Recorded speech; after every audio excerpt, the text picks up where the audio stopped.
حسین صاحب، یہ کیا ہو کیا رہا ہے اسلام آباد میں کہ نئی آڈیو لیک آنے کی اور زیادہ پیش گوئیاں ہو رہی ہیں کہ پتہ نہیں مزید کیا کچھ آئے گا؟ عمران خان کے سڑکوں پر آنے کی باتیں اپنی جگہ پر ہیں، اور شہباز شریف صاحب بڑے پورے اعتماد نظر آ رہے تھے. کہاں سے اعتماد ڈرائیو کر رہے ہیں؟ کیا کہانی ہے؟ لیکن جی، تینوں میں سے جو پہلی اور آخری آپ نے بات کی وہ تو حیران کن ہے، یعنی آڈیو لیکس کے ایشو اور شہباز شریف کا نیا اعتماد جو ان کی پریس کانفرنس میں سے جھلک بھی رہا تھا اور چھلک بھی رہا تھا. جو عمران خان کے سڑکوں پر آنے کی بات ہے وہ پرانا قصہ ہو چکا ہے، جب وہ آئیں گے تو تب دیکھیں گے. اب آڈیو لیکس کے اوپر وزیر اعظم نے یہ کہا کہ بہت ہی سنجیدہ بریچ ہے.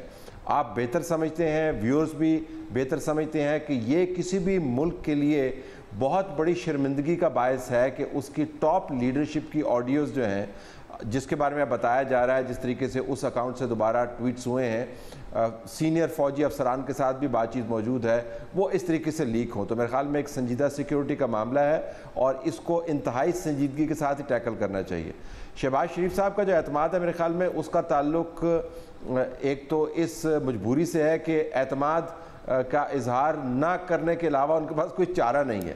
دوسری بات یہ ہے کہ میرے خیال میں جو آئی ایم ایف کے ساتھ اب بات چیت نہیں چل رہی ہے اس میں سے فائنینشیل ریلیف کی بھی امید ہے، اور اسحاق ڈار کے سینیٹر بننے کے بعد یا بننے تک کے عمل کے اندر روپے میں جو تھوڑا سا سدھار آیا ہے اس سے بھی ان کو حوصلہ ہوا ہے. تو مجھے تو فی الحال یہ دو فیکٹرز لگتے ہیں.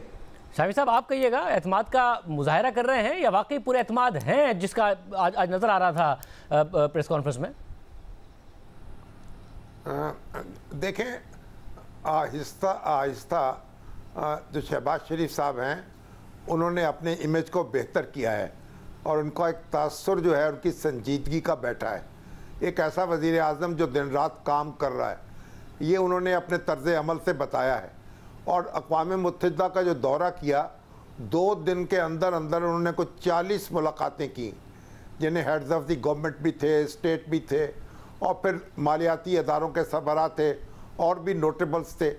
تو اس سے میرا خیال جو ملاقاتیں ان کی ہوئی ہیں اور جس طریقے سے تعاون کا یقین دلایا گیا ہے اور سیلاب زدگان کے ساتھ ہمدردی کا اظہار کیا گیا ہے اور پاکستان کی مدد کے جو وعدے کیے گئے ہیں، انہوں نے ان کو ایک اعتماد بخشا ہے. اور وہ یہ آج بھی کہہ رہے تھے کہ پاکستان سفارتی تنہائی جو ہے اس سے نکل آیا ہے، اب اس کے دوست اس کے ساتھ کھڑے ہیں. دیکھیے، چین جو ہے وہ امریکہ سے کہہ رہا ہے اور امریکہ چین کو تانے دے رہا ہے کہ آپ پاکستان کی مدد حقیقی معنوں میں کر کے دکھائیں، جو اپنے قرضے ہیں ان میں ریلیف دیں. اور چین کہہ رہا ہے کہ ہم نے اتنی امداد کر دی ہے پاکستان کی. تو یہ جو کیفیت ہے اور یہ جو ماحول ہے، اس نے ایک نئی توانائی بخشی ہے شہباز شریف صاحب کو. اور پھر عمران خان صاحب کا لہجہ بھی کچھ دھیما ہوا ہے. جو سیلاب کے اثرات ہیں اور پھر جو ہمارے اسٹیبلشمنٹ کا جو رویہ ہے، اس سے ان کی حوصلہ افزائی نہیں ہوئی اور وہ کچھ اپنے پروگرام کے بارے میں سوچنے پر مجبور ہوئے ہیں. تو میرے خیال پہ حیثیت مجموعی منفی بھی اور مثبت بھی ایسے اشارے مل رہے ہیں کہ جس میں شہباز شریف صاحب سمجھ رہے ہیں کہ آنے والے دن شاید کچھ بہتر ہوں گے اور ان کے پاؤں جو ہیں جمتے چلے جائیں گے زمین پر.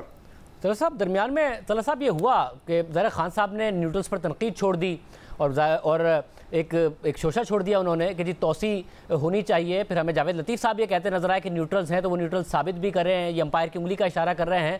مگر عمران خان صاحب نے پھر اچانک تنقید دوبارہ شروع کر دی. وہ تو کالج میں جا کے بچوں سے جو نیوٹرلز کے حوالے سے انہوں نے بلوا دیا، پھر مزید باتیں.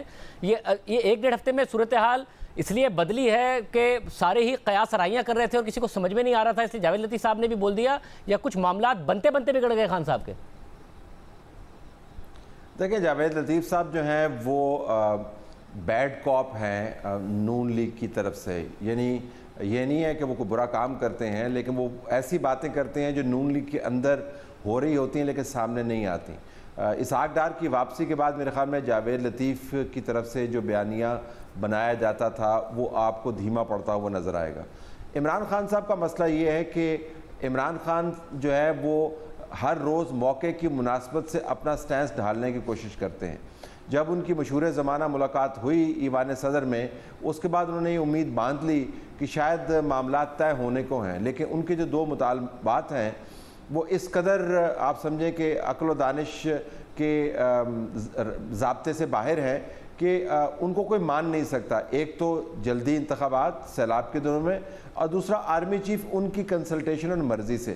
جب اب عمران خان کو یقین ہوا کہ اب یہ دونوں مطالبات نہیں مانے جا سکتے تو انہوں نے دوبارہ سے اپنا امریکی سازش کا بیانیہ شروع کیا اور جو انہوں نے تیر پھینکنے شروع کیے اسٹیبلشمنٹ کی طرف. شہباز شریف کے اعتماد کی بالکل آخر میں آپ کو بتاؤں ایک وجہ یہ بھی ہے کہ عمران خان اور اسٹیبلشمنٹ کی لڑائی کو بڑھتا ہوا دیکھ رہے ہیں. تو اگر دو آپس میں جو ایلیمنٹس ہیں وہ لڑ رہے ہیں تو شہباز شریف کو لگتا ہے کہ ان کے لیے سیاسی سپیس زیادہ بڑھ رہی ہے جس کے اندر وہ اپنا مثبت بیانیہ بڑھا کے بیان کر سکتے ہیں. شاہد صاحب یہ کیا ہوا ہے اچانک؟ کیونکہ ظاہر اگر ایوان صدر میں ملاقات ہوتی ہے عمران خان صاحب کے آرمی چیف سے، جس کی صدر پاکستان نے تردید بھی نہیں کی، اس کے بعد یہ تاثر بھی دیا جاتا ہے تحریک انصاف کی طرف سے. فواد چوہدری صاحب کہتے ہیں کہ تعلقات بہتر ہے اور ظاہر کہاں ہم کیوں بگاڑیں گے اسٹیبلشمنٹ کے ساتھ تعلقات. پھر اچانک آپ کو لگ رہا ہے واقعی خرابی کی طرف جا رہے ہیں. اور شہباز شریف صاحب نے جو آج کہا کہ عمران خان نے ہم سے پوچھ کے توسیع دی تھی جو ہم ان سے بات کریں، تو نومبر سے پہلے جو طوفان آنے کی بات ہو رہی تھی وہ واقعی ٹلتا نظر آ رہا ہے؟ میرا خیال فریقین کی توقعات جو ہیں ایک دوسرے سے وہ پوری نہیں ہو رہی. عمران خان صاحب جس طرح چاہتے ہیں کہ ان کے مخالفین کا مکو ٹھپنے میں اسٹیبلشمنٹ کا ساتھ دے، اس کی کوئی یقین دہانی ان کو نہیں کرائی گئی. وہاں سے یہی بات کہی جا رہی ہے کہ اگر آپ انتخابات میں حصہ لیں اور جیت جائیں تو جیت جائیں، ہم اس میں مداخلت نہیں کریں گے. تو عمران خان صاحب جو توقعات قائم کر رہے تھے وہ تو پوری نہیں ہو رہی. اور اسی طریقے سے اسٹیبلشمنٹ جو ہے وہ بھی دیکھ رہی کہ خان صاحب کے اندر ایک سٹیبل شخصیت موجود نہیں ہے. وہ کبھی کچھ کہتے ہیں، کبھی کچھ کہتے ہیں، کبھی مشرق کی طرف دیکھتے ہیں، کبھی مغرب کی طرف دیکھتے ہیں. ابھی آپ نے دیکھی ہے کہ انہوں نے ایک مشاورتی کمیٹی بنائی ہے جس میں پرانے ان کے جو رفقا ہیں ان کو شامل کیا ہے. حامد خان کو ان کا سربراہ بنا دیا ہے اور یہ ایک میسج دیا ہے کہ گویا وہ اب ان کی صحبت جو ہے پہلے سے بہتر ہو جائے گی.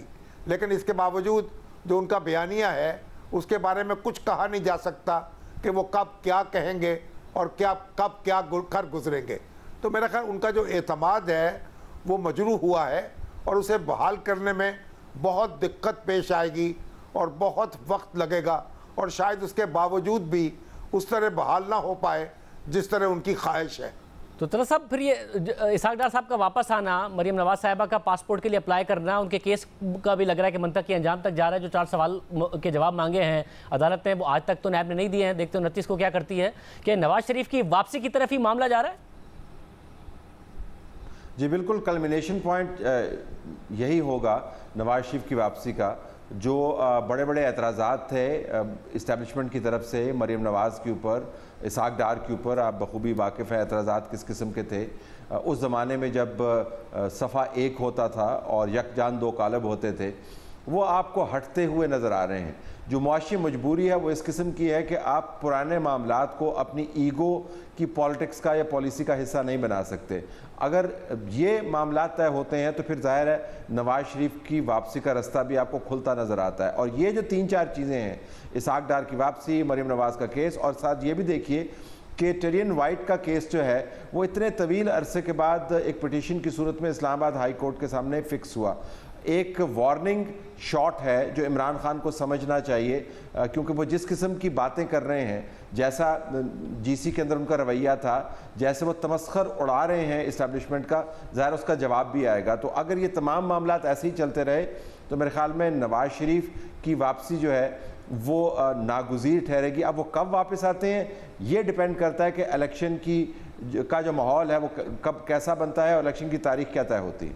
شامی صاحب ہم نے دیکھا کہ ڈار صاحب کا بھی ظاہر ہے نہ پاکستان آتے تھے نہ ہی میڈیا پر ان کے ایک زمانے میں انٹرویوز چل سکتے تھے. واپس آنا، حلف لے لینا، وزیر بننا، یہ اسی سمت میں جا رہی ہیں چیزیں کہ نواز شریف صاحب واپس آئیں گے. دیکھیں ڈار صاحب تو ایک فاتحانہ شان کے ساتھ واپس آئے ہیں اور اس طرح واپس آئے ہیں کہ ڈالر جو ہے اس کی اڑان جو ہے وہ نیچی پڑی ہے. مگر ابھی بہت کچھ ہونا باقی ہے. آپ دیکھیے کہ آج نیب نے یہ کہا عدالت میں کہ اس کو اس پر کوئی اعتراض نہیں ہے کہ مریم نواز کا پاسپورٹ سے واپس کر دیا جائے، بلکہ نیب کے جو پروسیکیوٹر تھے وہ ایسے فیصلے پڑھ کے سنا رہے تھے جس سے پاسپورٹ کی ضبطی جو ہے اس کا امکان جو ہے وہ کم سے کم ہو، یعنی اس پر تنقید ہو رہی تھی عدالت کی طرف سے. تو اسی طریقے سے میرا خیال نواز شریف صاحب جو ہیں ان کو بھی واپس آنا ہوگا, کیونکہ واپس آئیں گے تو تبھی خان صاحب جو ہیں ان کو ایک اچھا حریف میسر آئے گا.